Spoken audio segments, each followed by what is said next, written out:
पड़ोसियों की खाली आंखें, दरियापुर की तस्वीर सुंदरपुर की तरह राख में बदलती हुई। वह उसकी आत्मा को तोड़ना चाहता था, उसके दुख से उसकी लौ बुझाना चाहता था।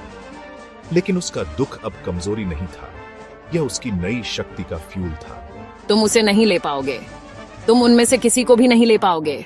उसने एक हाथ उठाया और एक कॉन्सेंट्रेटेड प्रकाश की किरण निकली जो लड़के के सामने जमीन पर जा लगी। काला बच्चा पीछे हट गया।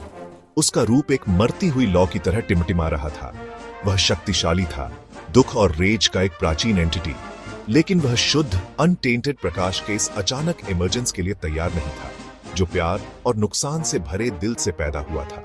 उसने अपना अंधेरा इकट्ठा किया, उसे शैडोवी टेंड्रिल्स में बदल दिया जो उस पर टूट पड़े, लेकिन वे उसकी रेडिएंट ऑरा से कुछ फीट दूर ही धुएं में घुल गए।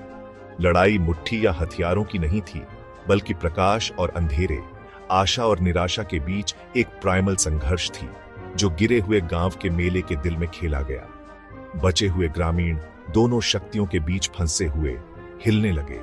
उन पर पड़ा अंधेरा जादू कमजोर होने लगा। रेज की एक अंतिम डेस्परेट चीख के साथ काले कपड़ों वाला लड़का काले धुएं के बादल में घुल गया और रात में भाग गया।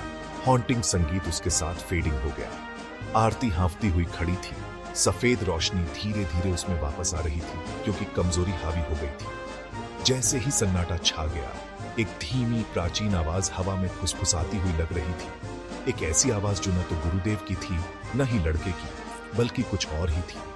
शैडो को पीछे धकेल दिया गया है, लेकिन वेसल अब जागृत है।